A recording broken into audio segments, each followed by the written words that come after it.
The morning sun cast long shadows across the Pentagon's pristine courtyard as Robert "Bobby" Mitchell adjusted his worn baseball cap one more time. The fabric was faded, the bill cracked from years of wear, but the small unit patch sewn carefully onto the front meant everything to him. At 68, Bobby moved with the deliberate pace of a man whose knees remembered too many forced marches, his weathered hands gripping a manila envelope that contained his final appeal for his grandson's military scholarship. The security checkpoint buzzed with the usual morning rush. Officers in crisp uniforms, civilian contractors with their badges gleaming, and the occasional dignitary being escorted through. Bobby stood in line, his simple khaki pants and polo shirt a stark contrast to the polished brass and pressed fabric surrounding him. He dressed as formally as his pension allowed, but next to these people, he felt like a relic from another era. "Next," called the young MP at the metal detector, barely glancing up from his phone. Bobby stepped forward, placing his keys and wallet in the plastic tray. As he passed through the scanner, it beeped once, a small piece of shrapnel in his left shoulder, a souvenir from a place most people had forgotten. "Sir, please step aside," the MP said, his tone already impatient, arms out. Bobby complied, standing still as the wand passed over his body. When it beeped again over his shoulder, he began to explain. "It's shrapnel, son. I've got medical." "Yeah, sure it is," the MP interrupted with a smirk. "Let me guess, Vietnam." "Actually," Bobby started, but the young man wasn't listening. Lieutenant James Crawford, fresh out of West Point with his uniform still carrying the scent of the dry cleaner, noticed the commotion and walked over. His eyes immediately fixed on Bobby's cap, and a condescending smile spread across his face. "Nice hat, Pops," Crawford said loudly enough for others to hear. "What's that supposed to be? Some kind of war souvenir from a costume shop?" Bobby's jaw tightened, but he kept his voice steady. "It's my unit patch, Lieutenant, from my service." Crawford leaned in closer, examining the faded embroidery. The patch showed a skull wearing a green beret with crossed arrows beneath it, worn and nearly threadbare, but still recognizable to those who knew what to look for.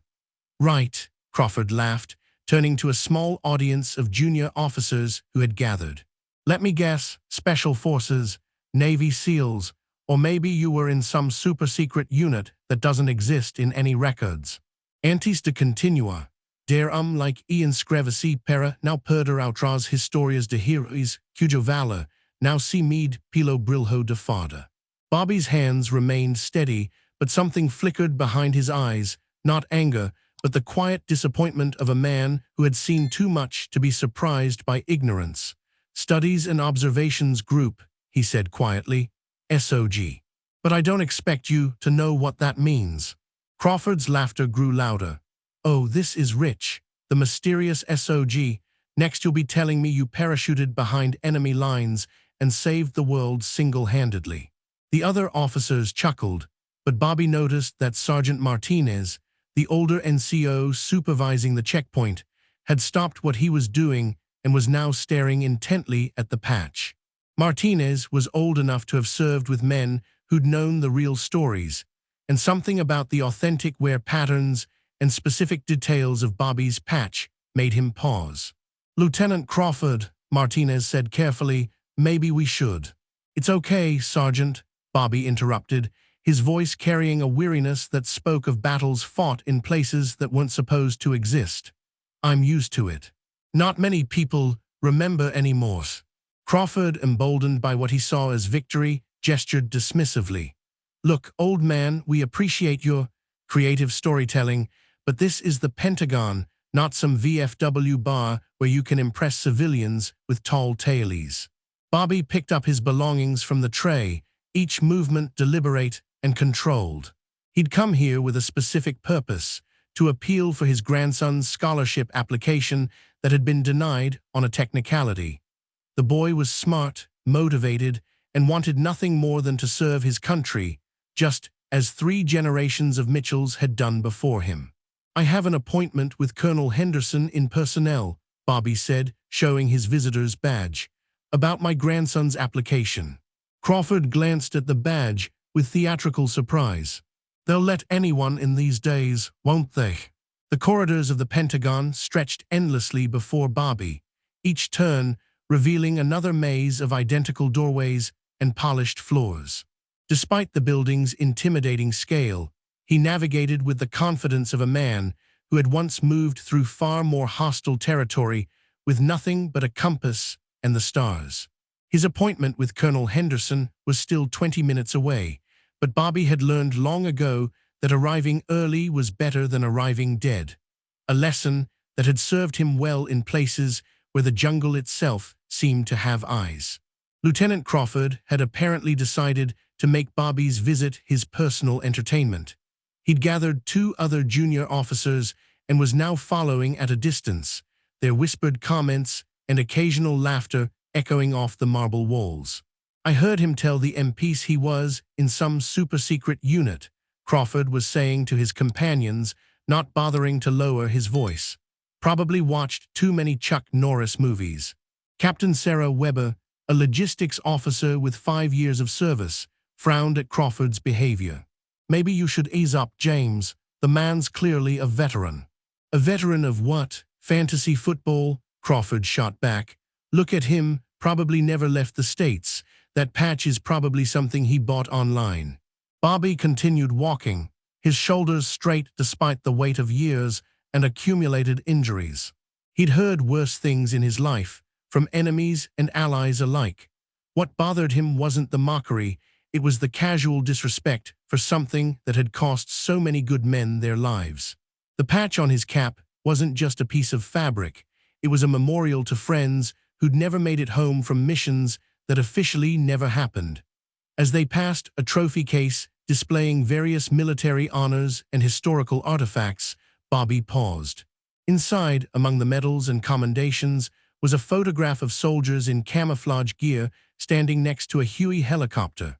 The image was labeled Special Operations Group, Vietnam 1969.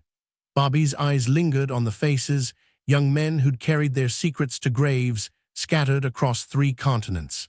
"See something interesting, Pops?" Crawford asked, having caught up, more memories flooding back.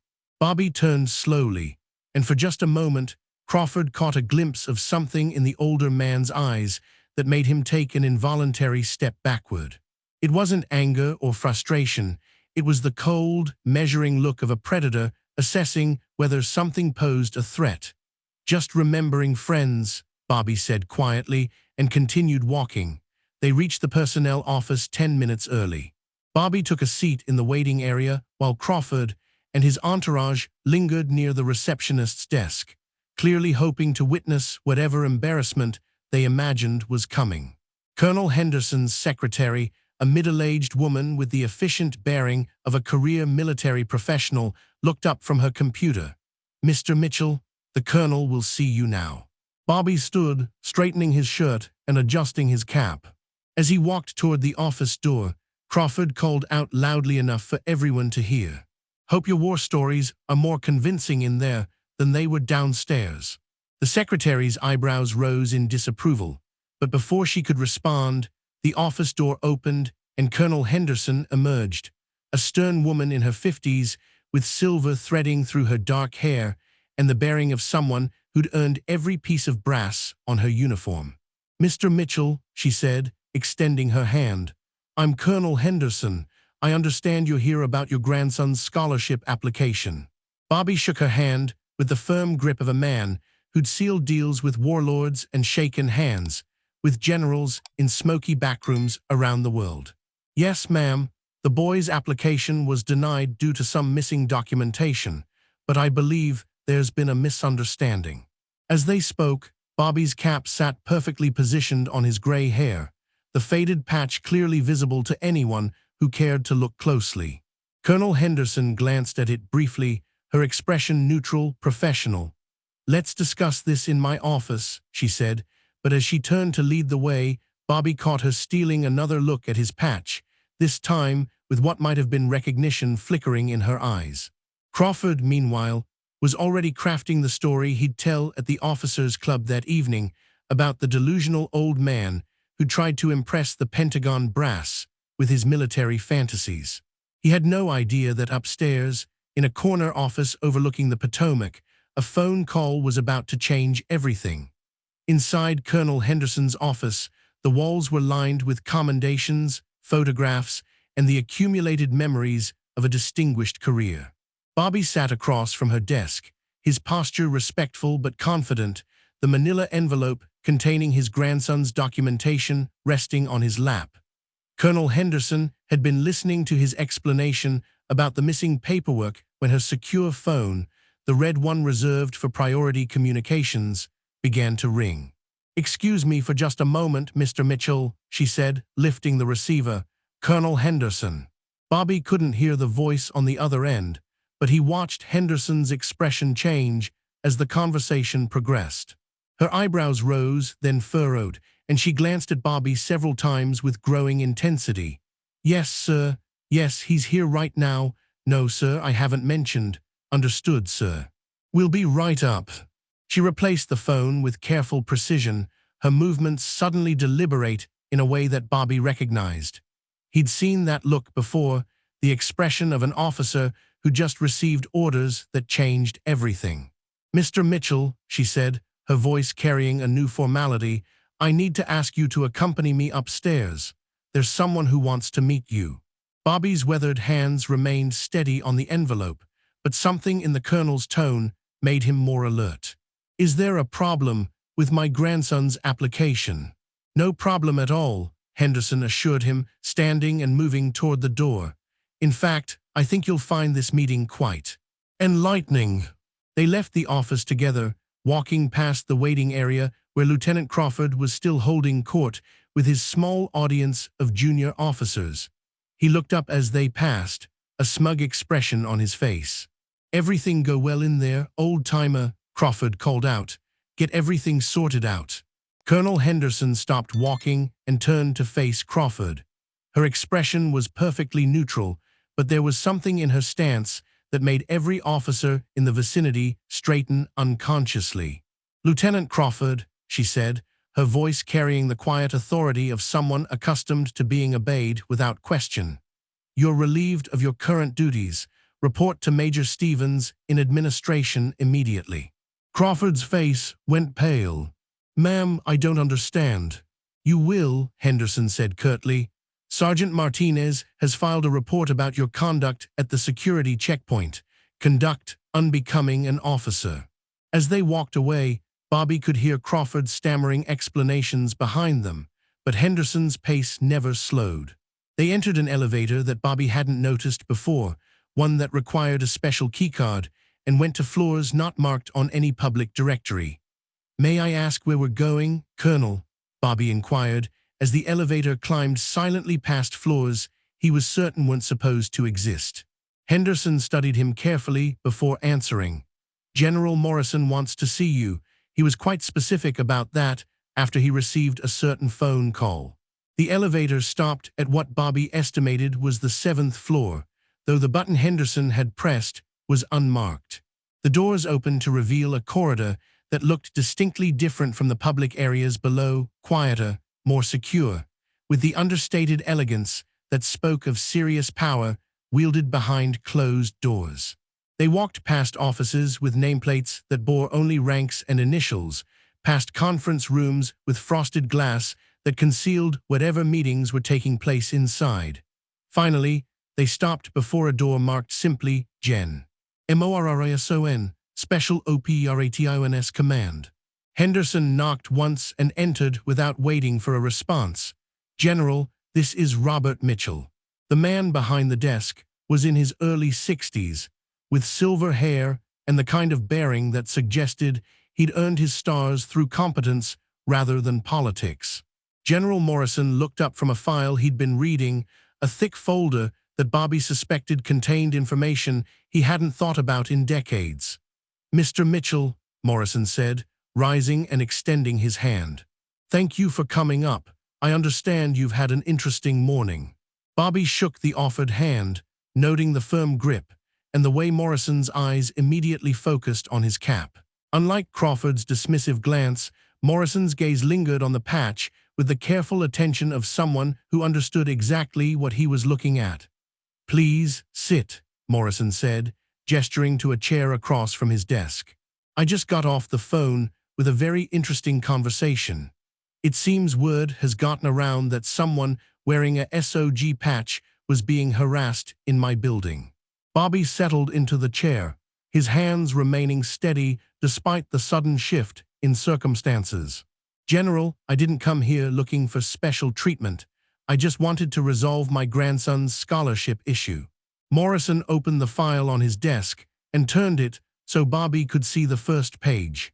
It was a photograph, black and white, grainy with age, showing a young man in combat gear standing next to a helicopter. The face was Bobby's, 48 years younger, but unmistakably the same person.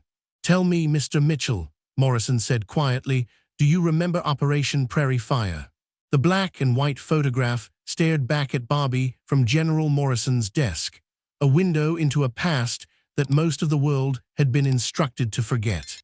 In the image, a young Robert Mitchell, 20 years old and wearing gear that wasn't supposed to exist, stood beside a helicopter that had never officially landed in Cambodia. His face was lean with youth and hardened by experiences that aged men decades in months. Prairie Fire, Bobby repeated quietly, the words carrying the weight of memories that had never fully left him. Sir, those operations were classified above my pay grade. I was just a staff sergeant who volunteered for missions that had a 70% casualty rate, Morrison interrupted, turning another page in the file. Just a soldier who spent 14 months running reconnaissance deep in enemy territory, gathering intelligence that changed the course of the war. Bobby's eyes remained fixed on the photograph, but his mind was elsewhere, back in the triple canopy jungle where the only sounds were the drip of constant rain and the distant movement of enemy forces, where survival meant trusting men whose names he'd never known and who'd trusted him with their lives in return. Colonel Henderson, who had remained standing by the door, spoke up. Mr. Mitchell, General Morrison commands special operations. He's read your complete file. What's left of it? Morrison added grimly. Most SOG records were destroyed or buried so deep they might as well not exist. But some of us remember. Some of us made it our business to remember. He turned to another page, a commendation letter signed by officers whose names Bobby hadn't heard spoken aloud in decades. Operation Salem House, October 1969. Your team was inserted 30 kilometers inside Cambodia to confirm enemy troop concentrations. When your extraction helicopter was shot down, you and 2 other survivors evaded capture for 6 days while calling in airstrikes on enemy positions. Bobby's hands, which had remained steady through the morning's humiliation, began to tremble slightly. Not from fear or emotion, but from the simple physical memory of cold and exhaustion and the weight of a radio that had been their only lifeline to survival. The after-action report credits your team with identifying enemy positions that resulted in the disruption of a major offensive, Morrison continued. An offensive that would have cost thousands of American lives if it had proceeded as planned. Through the window, Bobby could see the Pentagon courtyard where Lieutenant Crawford had laughed at his war souvenir. The irony wasn't lost on him. Here in this building, dedicated to military might and honor, the people who walked these halls every day had no idea what real sacrifice looked like. General, Bobby said finally, I appreciate you showing me this, but I didn't come here for recognition. That was a long time ago, and a lot of good men didn't make it home to see their children grow up. I just want my grandson to have the same opportunity to serve that I had. Morrison closed the file and leaned back in his chair. Your grandson, Tommy Mitchell, wants to be a Marine like his grandfather. How did you? Bobby began, then stopped. Of course, Morrison would have access to information like that. The man commanded operations that officially didn't exist. Researching one veteran's family would be a trivial task. Smart kid. Good grades, strong physical fitness scores, leadership potential. Morrison paused. His application was denied because he couldn't provide documentation of his grandfather's military service. Seems the personnel office couldn't verify your record. Bobby nodded grimly. That's what they told us. Said there was no record of my service with SOG, no documentation of my time in Southeast Asia. Without that verification, Tommy doesn't qualify for the Legacy Scholarship. The irony, Morrison said, is that the very secrecy that protected those operations and the men who carried them out now prevents your grandson from accessing benefits that should rightfully be his. Colonel Henderson stepped forward. Sir, what Lieutenant Crawford did this morning was inexcusable, but it's also not uncommon. A lot of our younger officers don't understand the sacrifices made by previous generations. Morrison stood up, walking to the window that overlooked the courtyard. In the distance, Bobby could see Crawford talking animatedly to a superior officer, his hands gesturing as he apparently tried to explain his earlier behavior. Mr. Mitchell, Morrison said without turning around, I'm going to ask you a personal question, and I want you to know you don't have to answer if you don't want to. In all the years since you came home, have you ever regretted volunteering for SOG? Bobby considered the question carefully. He thought about the nightmares that still occasionally woke him, about the friends whose faces he could still see clearly after more than 50 years, about the secrets he'd carried that had sometimes made him feel isolated even from his own family. No, sir, he said finally. Those operations were necessary. What we did mattered, even if most people will never know about it. The only thing I regret is that some of the best men I ever knew never got the chance to come home and see what their sacrifices accomplished. Morrison turned back to face him, and Bobby saw something in the general's expression that he recognized, the look of a man who understood the true cost of necessary secrets. Well then, Morrison said, reaching for his phone, let's see what we can do about getting your grandson that scholarship. The Pentagon's main lobby had returned to its usual midday bustle when General Morrison and Bobby emerged from the elevator, followed closely by Colonel Henderson. Word of their meeting had apparently spread through the building's invisible network of communications, because Bobby noticed that several senior officers paused in their conversations to nod respectfully in his direction, a stark contrast to the morning's reception. Lieutenant Crawford was standing near the security checkpoint, his face flushed and his uniform somehow less crisp than it had been hours earlier. He was in conversation with a Major Stevens, whose expression suggested the discussion wasn't going well for the young officer. When Crawford spotted Bobby approaching with the general, his face went through a series of expressions: confusion, recognition, and finally, dawning horror. "Lieutenant Crawford," General Morrison called out, his voice carrying across the lobby with the authority that stopped conversations and made heads turn. "I believe you met Mr. Mitchell this morning." Crawford straightened to attention so quickly Bobby thought the young man might injure himself. "Yes, sir, we had a brief encounter at security." Morrison's smile was the kind that experienced NCOs learn to fear, pleasant on the surface, but carrying undertones that suggested very unpleasant consequences were about to unfold. "I understand you were quite entertained by Mr. Mitchell's unit patch." "Sir, Crawford began, then stopped, apparently realizing that anything he said would only make his situation worse. "For your education, Lieutenant," Morrison continued, his voice now carrying to every corner of the lobby, "Mr. Mitchell served with the Studies and Observations Group in Vietnam. SOG conducted classified operations behind enemy lines in Cambodia and Laos. These operations had casualty rates that exceeded 70%, and the men who volunteered for them did so knowing they would likely never see home again." Bobby watched Crawford's face as the realization sank in. The young officer's certainty was crumbling, replaced by the sick understanding that he had mocked something he didn't understand and now faced consequences he hadn't anticipated. Morrison wasn't finished.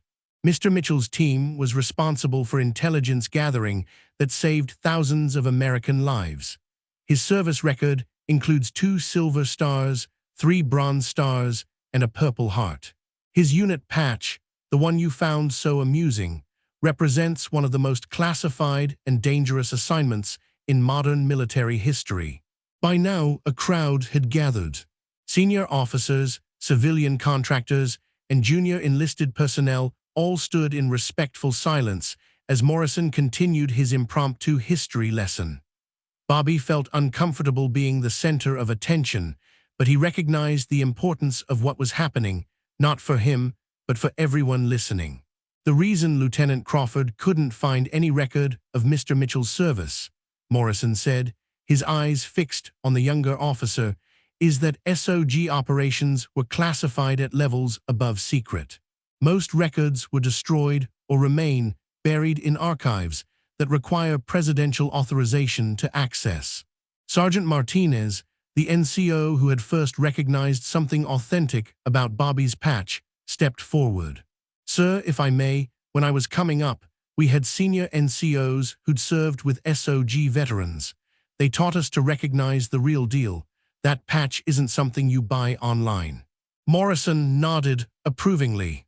Sergeant Martinez demonstrates the kind of institutional knowledge that we risk losing when we fail to respect our history. He turned back to Crawford. "Lieutenant, your conduct this morning was not just disrespectful, it was ignorant. You mocked a man whose service record exceeds that of most officers in this building." Crawford's face had gone pale. "Sir, I had no way of knowing."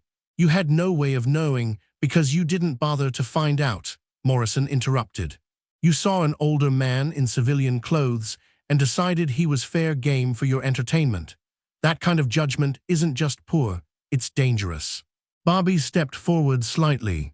"General, if I may say something." Morrison nodded, and Bobby turned to address Crawford directly. "Son, I'm not angry with you, disappointed maybe, but not angry.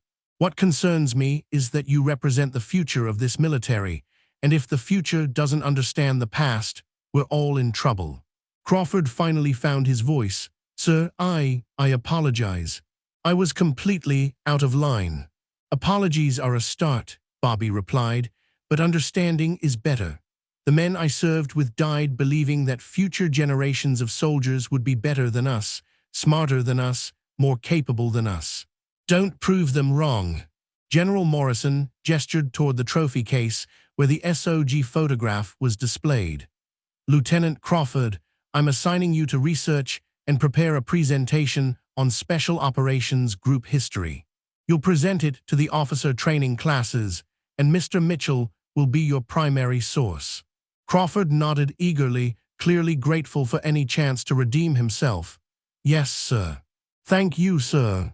As the crowd began to disperse, Morrison turned to Bobby with a different kind of smile, genuine warmth, replacing official authority. "Mr. Mitchell, your grandson's scholarship application has been approved. Full ride to the Naval Academy, if he wants it, or any other service academy of his choice."